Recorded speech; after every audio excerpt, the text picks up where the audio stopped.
Hello అందరికీ. ఎవరైనా మొదటిసారి నా ఛానల్ చూస్తున్నట్లయితే దయచేసి నా ఛానల్ని సబ్స్క్రైబ్ చేసుకొని వీడియోస్ని లైక్ చేయండి మరియు షేర్ చేయండి. ఆషాఢ మాసంలో ఈరోజు ఆదివారం చివరి రోజు. అందరూ ఈరోజు బోనాల పండుగని జరుపుకుంటున్నారు. మీ అందరికీ కూడా బోనాల పండుగ శుభాకాంక్షలు.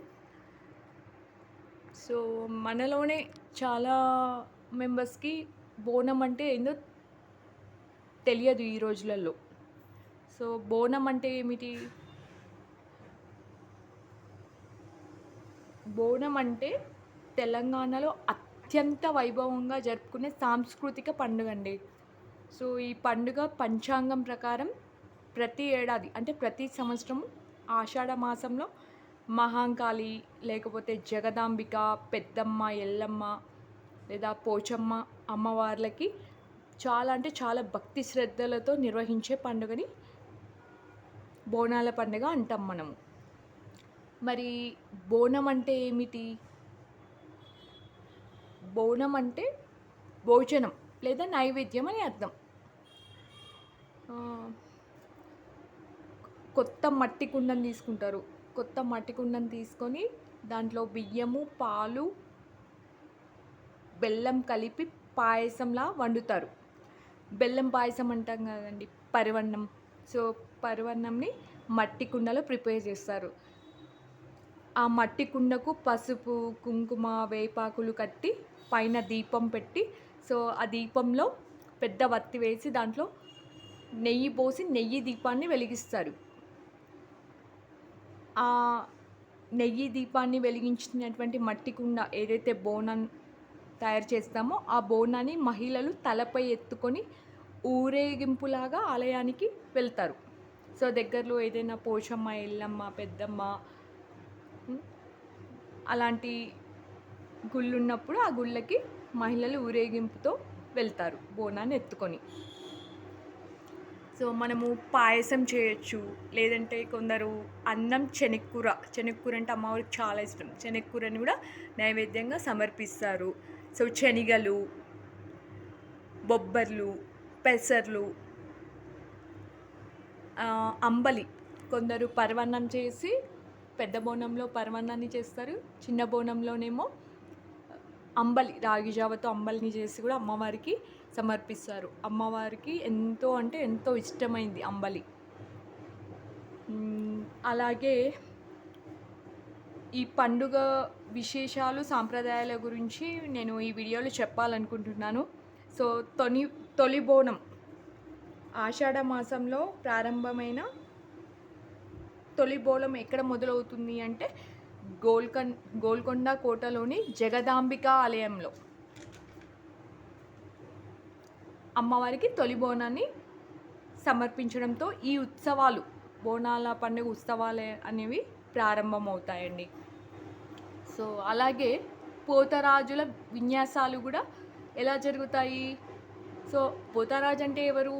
పోతరాజు అంటే అమ్మవారి రక్షకుడు. సో పోతరాజుని అమ్మవారి రక్షకుడిగా భావించి పోతరాజుల మరియు శివసత్తుల పూనకాలు, డప్పులు, చప్పులు, శివసత్తుల ననాదాలు ఈ జాతరలో ప్రత్యేకాలు, అంటే ఈ బోనాల జాతరలో ప్రత్యేకతలు. అలాగే భవిష్యవాణి రంగం. సో బోనాల పండుగ ముగింపు రోజు అంటే చివరి రోజున జరిగే కార్యక్రమాలలో భవిష్యవాణిని కూడా వినిపిస్తారు.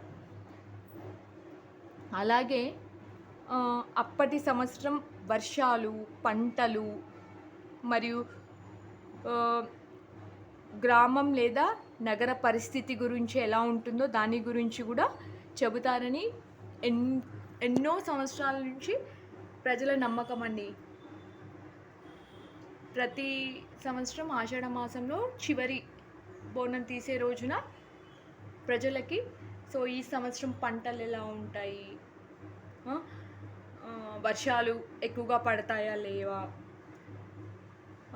ఏదైనా అంటు వ్యాధుల గురించి కానీ సో వాటి గురించి చెప్తూ వస్తున్నారు ఎన్నో సంవత్సరాల నుంచి. అందుకని ప్రజలందరూ కూడా చివరి రోజు భవిష్యం అని వినిపిస్తారని ఎన్నో సంవత్సరాల నుంచి నమ్ముతూ వస్తున్నారండి. సో అలాగే అంటువ్యాధులు, ప్లేగు రోగిత వ్యాధులు, సో అలాంటి వ్యాధుల బారిన పడకుండా రక్షించమని గ్రామ దేవతలకి వేడుకుంటూ ఈ బోనాల పండుగని సాంప్రదాయంగా ఎన్నో పురాతనమైన కాలాల నుంచి జరుపుకుంటూ వస్తున్నారు. సో అలాగే మన హైదరాబాద్లో ఎక్కడ జరుపుకుంటారు అంటే లాల్ దర్వాజ్ మరియు సికింద్రాబాద్, ఉజ్జయిని మహంకాళి, సో అలాంటి కొన్ని ఆలయాలలో చాలా అంటే చాలా ఘనంగా ఈ బోనాల పండుగ ఉత్సవాలను జరుపుతారు. మరియు మా ఇంట్లో అయితే మేము ప్రతి ఏడాది వేములవాడలో బద్దిపోషమ్మ టెంపుల్ ఉంది. ఫస్ట్ వేములవాడ వెళ్ళి శివుడికి దర్శనం చేసుకొని, వేములవాడ రాజరాజేశ్వరుడు అంటారు కదండి, సో వేములవాడ రాజరాజేశ్వరుణ్ణి శివుడిని దర్శించుకొని ఫస్ట్ రోజు వెళ్ళి అక్కడే నైట్ ఉండి నెక్స్ట్ డే ఉదయాన్నే తెల్లవారుజామున శివుడికి అభిషేకం చేసి ఆ తర్వాత అమ్మవారిని దర్శించుకుంటాం. అక్కడే శివుడి ఆలయం పక్కనే కొద్ది దూరంలో బద్దిపోచమ్మ టెంపుల్ ఉంటుంది. సో అక్కడ అమ్మవారికి బోనం తీస్తాం. ప్రతి సంవత్సరం వెళ్ళి శివుడి దర్శనం చేసుకొని అమ్మవారి గుడికి వెళ్ళేటప్పుడు బోనం తయారు చేసుకొని బోనంతో పాటు మనం అమ్మవారి గుడికి వెళ్ళాలి. సో మేమైతే పెద్ద బోనం చేస్తాము, చిన్న బోనం కూడా చేస్తాము. పెద్ద బోనంలో పరమాన్నాన్ని అమ్మవారికి నైవేద్యంగా సమర్పిస్తాము, చిన్న బోనంలో రాగి అంబలిని సమర్పిస్తాము.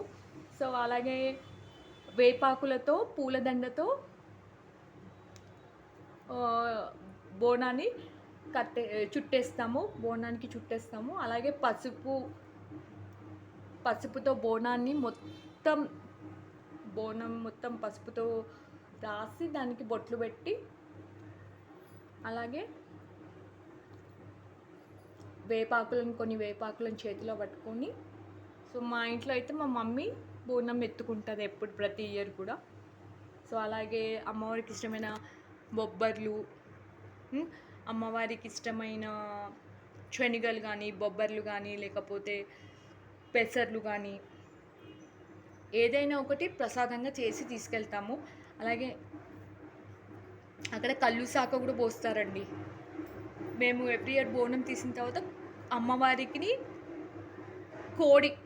కోడిని అమ్మవారికి ఏదైనా కోరుకొని అమ్మవారి పేరు మీద కోడిని కోసుకుంటాం. అంటే అది జర్త అంటారు మా భాషలో.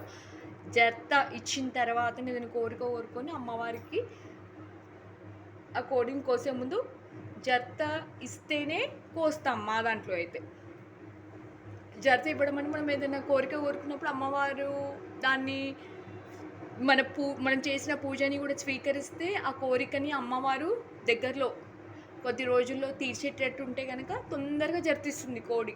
సో అప్పుడు దాన్ని జర్తించిన తర్వాత అమ్మవారి ఆశీర్వాదం లాగా భావించి ఆ కోడిని అక్కడే అమ్మవారి పేరు మీద కోసి అక్కడే వండుకొని అక్కడే తినేసి అక్కడే కంప్లీట్ చేసి ఇంటికి రావాలన్నమాట.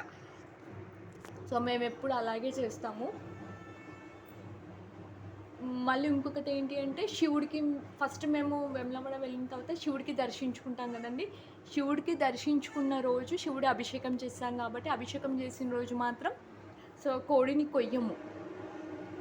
సో ఆ రోజు కూడా అక్కడే ఉండి నెక్స్ట్ డే మళ్ళీ అమ్మవారికి బోనం చేసుకొని మాత్రమే అమ్మవారి దగ్గరికి వెళ్ళి సో కోడిని కోసుకొని అమ్మవారికి బోనాన్ని సమర్పించి అమ్మవారి దర్శనం చేసుకొని వస్తాము. సో మీ ఇంట్లో కూడా మీరు ఇలాగే చేస్తారా? మేమైతే మా ఇంట్లో ఇదే విధంగా జరుపుకుంటాము. సో ఇంకొకసారి అందరికీ బోనాల పండుగ శుభాకాంక్షలు. సో నా వీడియో కనుక మీకు నచ్చినట్టయితే నా వీడియోని లైక్ చేయండి, నా ఛానల్ని సబ్స్క్రైబ్ చేసుకోండి. Thank you.